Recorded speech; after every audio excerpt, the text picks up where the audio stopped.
Телеканалының жаңлы эфирінде ачықлав программасы ақшам шерифлерінің қайырлуын сүрметлі серджілер студияда мен Левиза Сидбилялова ве Невбеттеки ярым саат девамында дихатыңызға Невбеттеки ачық субъедіні тақдим етмеге біз енді азырмыз.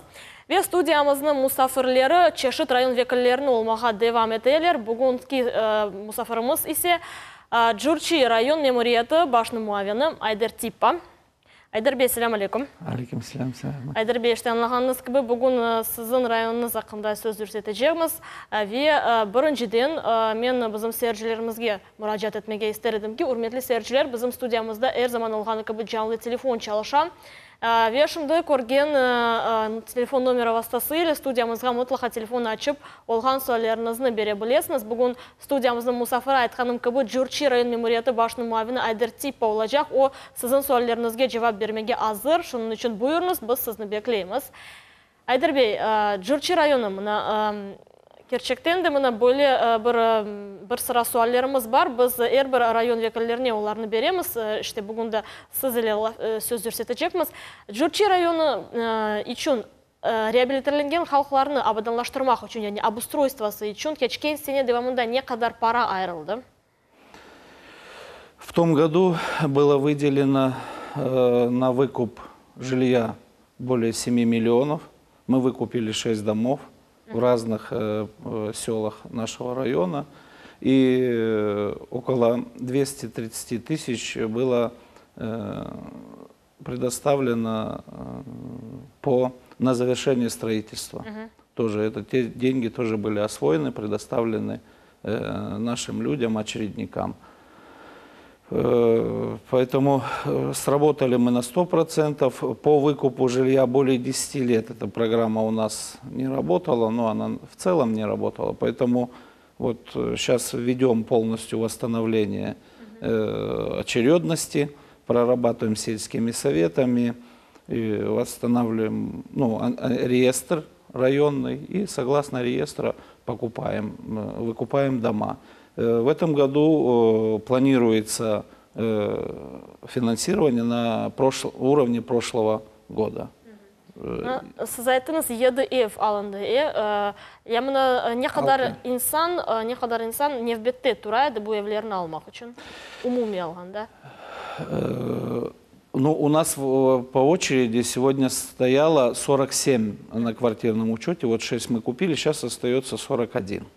У нас это где-то мы реализовали около 13-14% в прошлом году от желающих. Біріншіден, ilk evlemena кімлерге бұл evler алына, яғни льготные категории, яда насыл?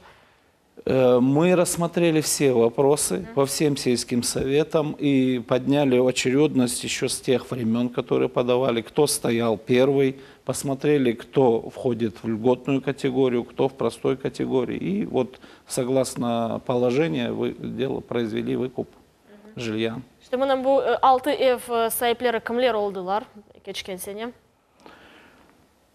Яғни бұл хартлар, яда инвалиды? Там и хартлар были, и инвалиды, и многодетные семьи. Ну, вот, bizim halk еді. Пек яқшы керчектен де мұна, яғни да бір программаға кечсек, мұна мадди ярдым, яғни материальная помощь, бұл шайны алмақ үшін не қадар инсан мұражат етті, ве не қадар инсанға сіз ярдым еттіңіз?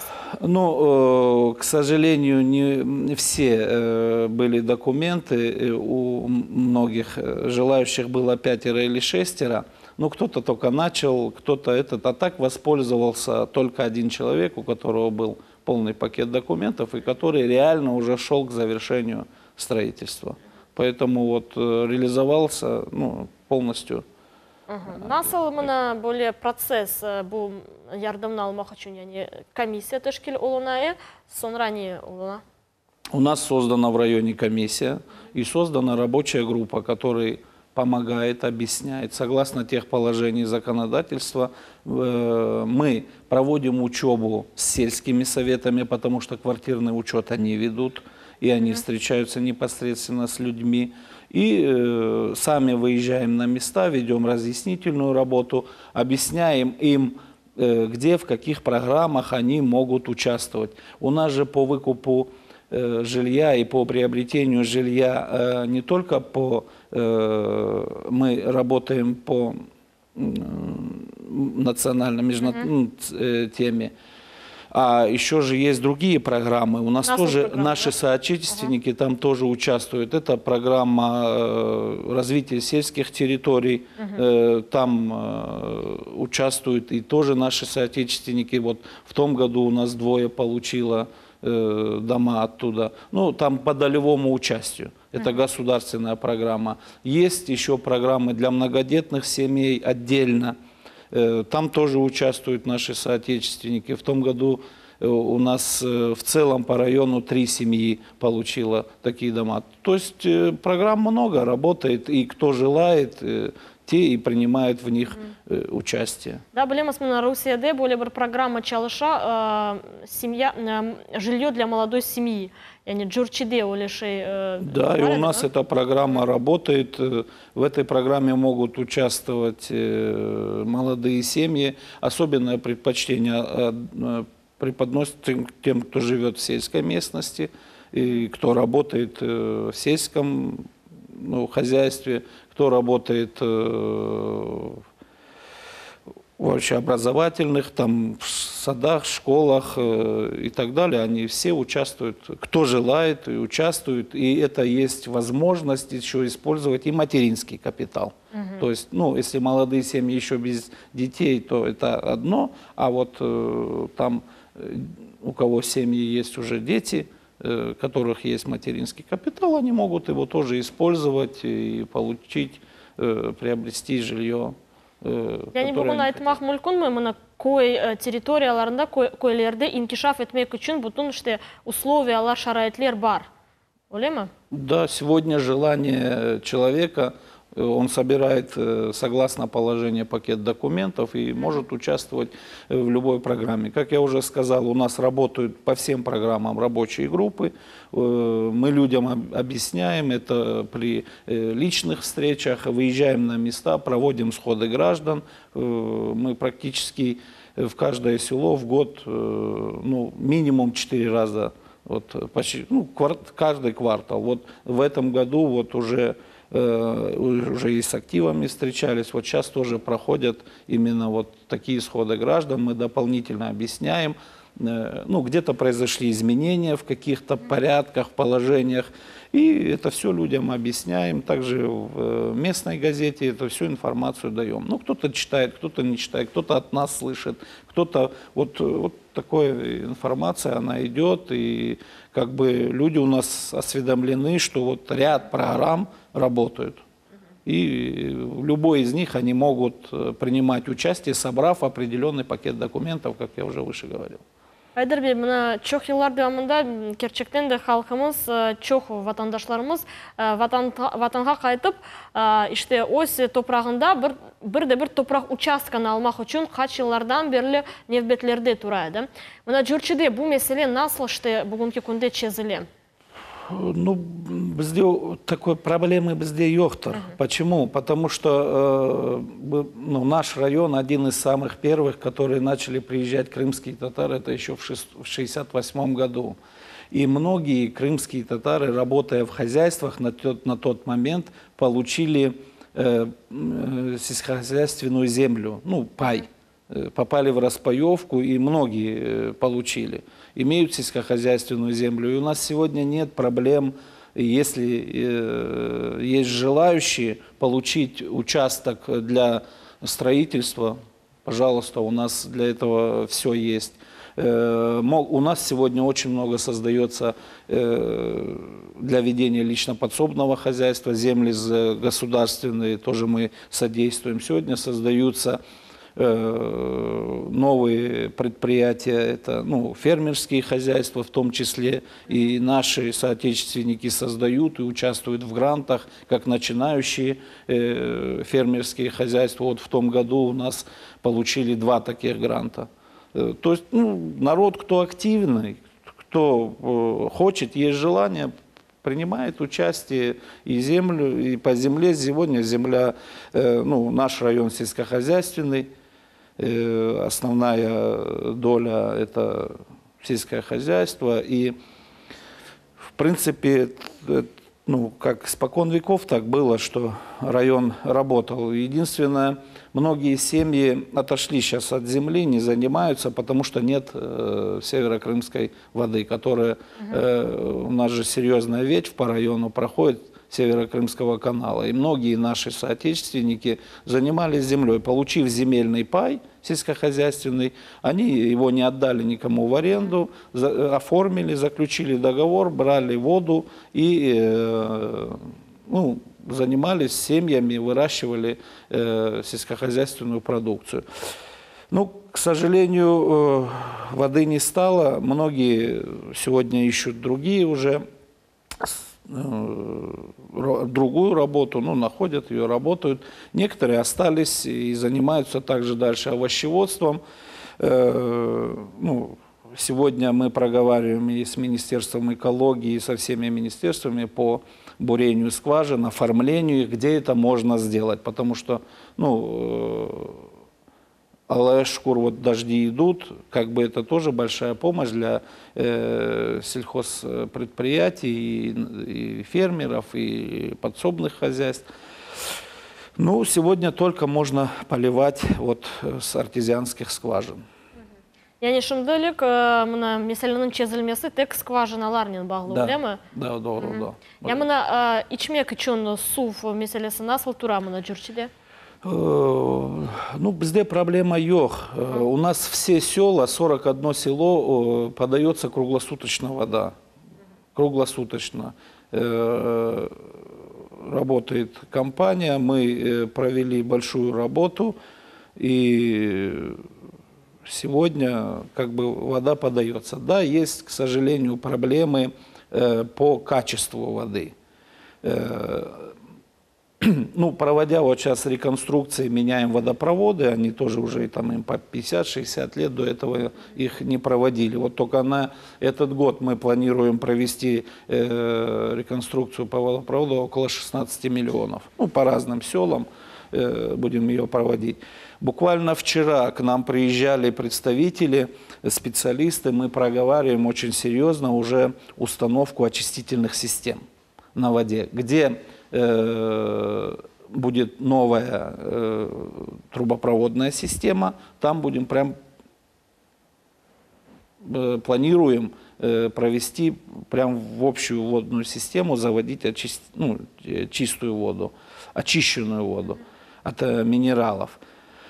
А где у нас это не получится, будем бюветы делать, чтобы... Ну, у нас уже, в принципе, эта работа есть, люди могут брать чистую воду. И еще что мы прорабатываем сегодня с экологами, и в том году в одне из таких сел мы отпускаемся на более глубокие горизонты, и достают оттуда более качественная вода, где нет уже такого, ну, повышенной минерализации. То есть все держится на контроле, да, есть проблемы, но они решаются. Они решаются, обсуждаются, и я думаю, что мы будем это приводить в соответствие, потому что мы понимаем, что это здоровье людей, и даже поливая, выращивая сельскохозяйственную культуру, мы понимаем, что это наша земля, это наша родина, Крым наша родина, нам отсюда ехать некуда, у нас деды, наши отцы столько потратили сил, и это наша родина, я еще раз говорю. И мы даже думаем о том, что поливая землю за счет минерализации, она может прийти в невкачественное. Мы даже об этом думаем, и даже в сельском хозяйстве сегодня разрабатываем такие проекты, чтобы даже для полива сельскохозяйственных культур мы могли очищать воду. То есть вот эти вопросы сегодня обсуждаются, не то, что там у нас в районе там замкнулись, да, нет, они на правительственном уровне обсуждаются и достаточно серьезно. И вот уже ряд встреч у нас таких прошли, вот я еще раз повторюсь, вот буквально вчера такая встреча была, где люди уже готовы рассматривать эти вопросы и включаться в эту тему, в очистку воды. Мына бөле бақсақ, канал қапатылған сон, іште сіздің районыңызда қой қожалығы пек бұйық зарар көрді ме? Яда мына альтернатив чезілмесіне бірде-бір ярдым бере? Ну, зарар, я вам уже сказал, конечно, тронуло особенно наш народ трудолюбивый, и очень много занимались овощеводством. Ну, как я уже выше говорил, да, что землю в аренду не отдавали, сами занимались, кормили семьи, и достаточно неплохо получалось. В связи с тем, что в канале воды не стало, ну, люди уже меняют свою трудовую ориентацию, ну, переориентируются и так далее. Ну, я, может, повторюсь, ну, сегодня один единственный выход – это скважина, ну и второй – это замена уже культур. Ну, это агрономические термины, там уже выращивали овощеводство, могут уже более засухоустойчивые культуры выращивать. То есть, ну, вот такие процессы, они идут. Айдарбек, мына сіз айттыңыз, Журчи районға да 60-70 сенелері ватандашларымыз көчіп башлады. Білеміз ки, тамам Журчи районында мына Сарыбаш койы бұл илк бөлі қырым татарларының топлу яшаған ерідір. Мына бұл ерге келсек, бүгінгі күнде Сарыбаш насыл меселелері күнде тұра, яғни инфраструктура меселелері насыл бұл ерде? Добро айттыңыз. Сарыбаш село, ну, в 1988 году это было село Танино, на его базе был организован совхоз аграрный. В свое время это создавал мой рахметля Бабам. Это было первое хозяйство еще в те времена, в 1988 году. И потом, в 89-90-х годах, вернули село имя Сарыбаш, ну, старое название Сарыбаш. На сегодняшний день Сарыбаш есть, уже, конечно, не та численность, в свое время там проживало официально только 3500 населения. Строились новые дома, большие дома. А так до 5-6 тысяч вот, ну, народ приезжал, в это время базировался у родственников, ездили по Крыму, искали дома, где там, откуда родом, откуда корни и так далее. Сегодня проживает там около 1000 человек, потому что многие в то время обустроились, потом переехали в места, откуда у них корни. Около 1000 человек, вся инфраструктура есть, и работает там среднеобразовательная школа национальная на крымско-татарском языке, работает детский сад, он был определенное время, долго не работал, вот сейчас мы его работу восстановили, вот последние 2-3 года восстановили, и наши детки уже пошли в детский сад. В связи с тем, что сарыбашцы, они активны, они везде принимают участие, сегодня это заметили, и я хочу выразить большое спасибо правительству Крыма. И сегодня разработан проект на 26 миллионов на полностью реконструкцию детского сада в Сарыбаше. И в этом году этот проект будет реализован. Вот уже на завтра будет объявлен официально конкурс, будет определен победитель, кто будет проводить эти работы. И к сметеце до конца года эта реконструкция полностью пройдет. Работает ФАП в Сарыбаше. Ну, то есть вся инфраструктура работает. Выделяются деньги на содержание дорог, на реконструкцию дорог. Вот в том году в Сарыбаше около 5 миллионов. Ну, я могу ошибиться там, ну, на чуть-чуть. Вот тоже по улицам проводят отсыпку дорог, где асфальт. То есть все эти работы ведутся. Газ меселесы, да. Одна из самых серьезных проблем, ну, это проблема нашего района в целом. Из 40... Да, добро. Из 41 села у нас газифицировано 5 сел. То есть это, ну, где-то 12%. В том году уже подведен газопровод к селу Гришино. Вот, от центрального газопровода с той мощностью, с расчетом мощности, что этот дальше пойдет газопровод на ближайшие села, в том числе на Сарыбаш. Согласно тех программ, которые существуют сегодня в республике, стоит задача до 2020 года газифицировать ну, большинство сел, и в том числе нашего района. Мы состоим в общей крымской программе.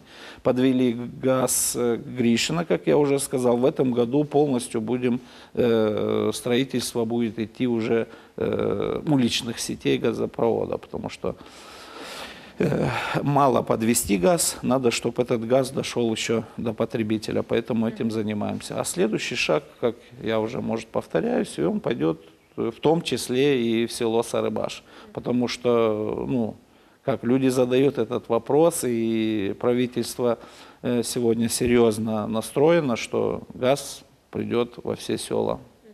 Поэтому не только надеемся, а видим результаты этой работы. Это не громкие слова. Сегодня очень серьезное финансирование идет. Поэтому... Нашымдылык білесіңіз, бұтын Қырым бойынша чоқ осы районларда федераль мақсади программа, яғни ФЦП бойынша бір хач объектлер құрыла. Джурчи районы кіреме бұл программаға? Конечно, обязательно мы работаем. У нас вот уже в село Войково, Айбар, да, у нас там строится уже детский сад. Уже строится по программе ФЦП. В том году ряд объектов, в том числе там и амбулатории в малых селах у нас были сделаны. В этом году мы планируем около 5 амбулаторий ФАПов модульных поставить. У нас планируется в поселке еще на 120 мест, еще один детский сад модульный поставить. А вот в селе Войково строится капитальное строительство, детский сад, и строительство идет. И по плану мы должны до конца года его сдать уже в эксплуатацию. Но по тем темпам, которые ведут сегодня строители, идет финансирование без остановки. И я думаю, что смотрите, может август и сентябрь, и мы уже школу запустим в эксплуатацию. Тоже. То есть для этого у нас все возможности есть, полная поддержка правительства, финансирование. Вот идет реализация, и вот село Войково, там около 50% это наши соотечественники и дети, вот и в школе, и все живут дружно, мирно, и Аллах-шкур, находят общий язык. У нас Войково и руководит руководителем детского садика наш соотечественник. То есть как бы национального вопроса не стоит. Все зависит от профессионализма, насколько готовы, насколько профессионально готовы. Работают. Айдарбек, мына керчектен де бүгінгі күнде енді чоқ имтиязлар, яғни чоқ льготалар еле қолданмақ мүмкін, ama бұлардың эпосы біздің халқымыз үшін қолында еліңізде реабилитация хақында справкаларын алмақ керек. Мына жүрчиде шымдылық не қадар инсан енді справкаларын алды ве не қадар инсан да беклей. Білеміз ки, бұл проблема әлбетте бұтын Қырым бойынша айны, ama сіздің районыңызда насыл? Проблема в целом по Крыму. Она есть и еще, но какой выход мы нашли? Мы, объезжая с людьми, встречаемся, у них спрашиваем, откуда они приехали. Мы нашли адреса всех архивов, это Узбекистан, Таджикистан, ну, где куда были. И помогаем им составлять письма, отправляем, и в течение месяца-двух получаем уже справку о том, что человек был депортирован, ну, в составе семьи, и уже этот процесс пошел намного быстрее. Да, есть проблемы, еще много, как бы не получила, такую статистику точную я не могу дать, потому что, ну, как бы, это же все проходит через полицию, но я думаю, где-то около 30% у нас уже имеют такие справки. Почему? Потому что они же сразу идут и оформляют и на льготы, и сегодня наши социальные работники сразу оформляют, и они получают ну, добавку к пенсии и льготы на газ, на льготный газ, баллонный газ завозится, есть на уголь, на свет, на воду, на проезд. То есть всеми этими льготами пользуются наши жители, конечно. Ve гражданлық бойынша мұны жүрчіде чоқ инсанлар ма мұны бөлі гражданлықны беклегенлер? У нас в начале, еще в 2014 году была такая проблема, было 4 семьи, 2 из них выехало, ну, согласно, а 2 мы помогли реализовать свои права, и сегодня у нас таких проблем нету, достаточно, ну, как оперативно, быстро работаем. Если даже возникают, то мы сразу людям объясняем, какие нужны им документы, чтобы они потом не сталкивались с проблемами. И Аллах шукур, сегодня, как бы, может, нету, это как в других регионах такого наплыва людей, но то, что есть, мы сегодня стараемся сразу решать. Әдірбешті программамыз соңына келді. Студиямызға келіп, біздің суалларымызға жауап бергеніңіз үшін çok sağ olunuz. İşlerinizde Allah kolay getirsin. Çok sağ olunuz за приглашение. Урметлі сәріжілер, мен есе қатырлатам. Бүгін студиямыздың мұсафыры Джурчи район мемориеті башының муавины Айдар Типпа олды. Ачықлав программасы есе соңына келді. Келешек эфирлерге қадар көрішмек үзрем. Саулық не қалыңыз.